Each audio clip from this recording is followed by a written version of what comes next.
क्या झारखंड के नागरिकों की सुरक्षा संकट में है? क्या झारखंड में नागरिकों की सुरक्षा भगवान भरोसे है? क्या झारखंड में अपराध को रोकने और अपराध के बाद त्वरित एक्शन लेने के लिए पुलिस सक्षम नहीं है? क्या झारखंड में विपक्ष द्वारा विधि व्यवस्था को लेकर सरकार पर लगाए गए आरोप बिल्कुल सही है?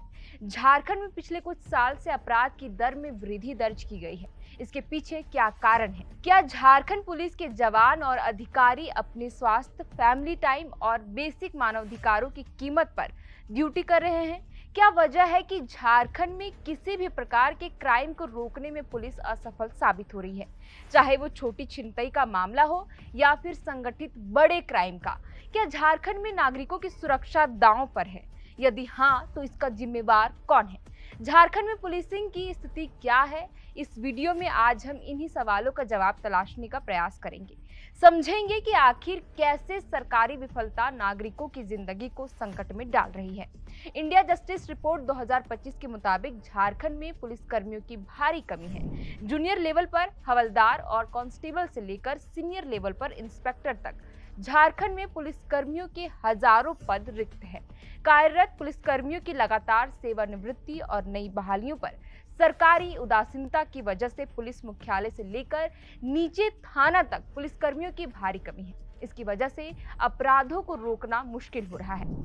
पुलिस कर्मियों पर ड्यूटी का अतिरिक्त बोझ बढ़ता है। हिंदी दैनिक प्रभात खबर में छपी रिपोर्ट के मुताबिक झारखंड पुलिस में जिला बल, वायरलेस और विशेष शाखा के अतिरिक्त जैप और आईआरबी में कनीय स्तर पर पुलिस कर्मियों की बहुत कमी है, जिसका खामियाजा नागरिकों को भुगतना पड़ता है। प्रभात खबर में इंडिया जस्टिस रिपोर्ट 2025 के हवाले से बताया गया है कि धोबी से लेकर इंस्पेक्टर तक में झारखंड में पुलिस कर्मियों के 86,166 पद स्वीकृत है, लेकिन केवल 62,521 पुलिसकर्मी ही कार्यरत है। 23,642 पद खाली है। इंडिया जस्टिस रिपोर्ट 2025 के मुताबिक झारखंड में प्रति 1 लाख आबादी पर 157 पुलिसकर्मी है, जबकि स्वीकृत पद 211 है। एक पुलिसकर्मी पर प्रदेश के 908 लोगों की सुरक्षा का जिम्मा है। संयुक्त राष्ट्र संघ की रिपोर्ट के मुताबिक प्रति 1 लाख की आबादी पर 222 पुलिसकर्मी होना चाहिए। रिक्त पदों की वजह से एक पुलिसकर्मी को 8 घंटे की बजाय 12 से 14 घंटे काम करना पड़ता है। साप्ताहिक अवकाश नहीं मिलता। लगातार ड्यूटी की वजह से बीपी, शुगर, हाइपरटेंशन सहित कई बीमारियां घेर लेती हैं। पुलिस बल में अत्यधिक तनाव की वजह से सुसाइड और घरेलू हिंसा तक की खबरें सामने आती हैं। गौरतलब है कि झारखंड में जूनियर लेवल पर दरोगा और कांस्टेबल के पद पर बहाली होती है। यहाँ वर्ष 2012 और 2018 में दरोगा की बहाली हुई थी। 2004, 2008 और 2016 में कांस्टेबल की बहाली हुई थी। जिला बल में इंस्पेक्टर के 419, दरोगा के 24,319, एएसआई के 786, हवलदार के 3,620 और कांस्टेबल के 11,336 पद खाली है। जैप और आईआरबी में इंस्पेक्टर के 219, दरोगा के 485, एएसआई के 82, हवलदार के 356 और आरक्षी के 3,184 पद रिक्त है।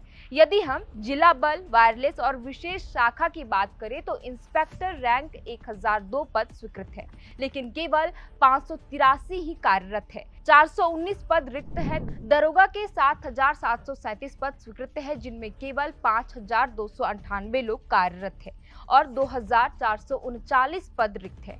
जामदार के 7,512 स्वीकृत पद में से 6,736 लोग कार्यरत हैं और 736 पद रिक्त है। हवलदार के 8,472 स्वीकृत पद में से 4,852 लोग कार्यरत हैं और 3,620 पद रिक्त है। आरक्षी के 35,781 स्वीकृत पद में से 24,445 लोग कार्यरत है और 11,336 पद खाली है। रसोईया के 827 स्वीकृत पद में से केवल 669 लोग ही कार्यरत है और 148 पद खाली है। जलवाहक के 432 स्वीकृत पद में से 357 पद कार्यरत है, जबकि 75 पद खाली है। दर्जी पुलिस के 23 स्वीकृत पद में केवल 43 लोग कार्यरत है, जबकि 15 पद खाली है। धोबी के 63 स्वीकृत पद में से 43 लोग काम करते हैं और 20 पद खाली है।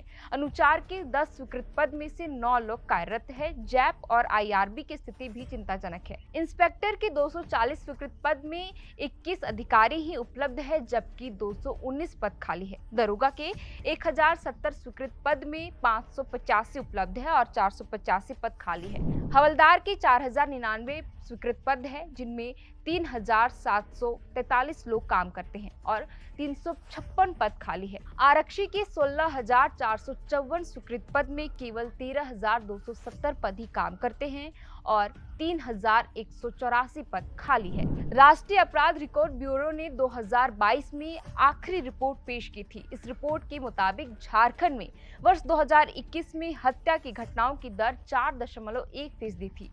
ये देश में सर्वाधिक था। महिला और बाल अपराधों की दर में काफी इजाफा देखा गया। हत्या के केस राष्ट्रीय औसत से ऊपर थे। साइबर अपराध में तो झारखंड देश भर में चर्चा में रहा।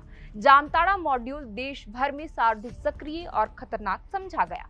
झारखंड में पुलिस कर्मियों की बहाली को लेकर सरकार की तरफ से कई घोषणाएं की गई, लेकिन फिलहाल कुछ भी ठोस कदम नहीं उठाया गया। पुलिस कर्मियों को साप्ताहिक अवकाश नहीं मिलता, वे 30 त्योहार में घर नहीं जा पाते, परिवार के साथ उचित वक्त नहीं बिता पाते।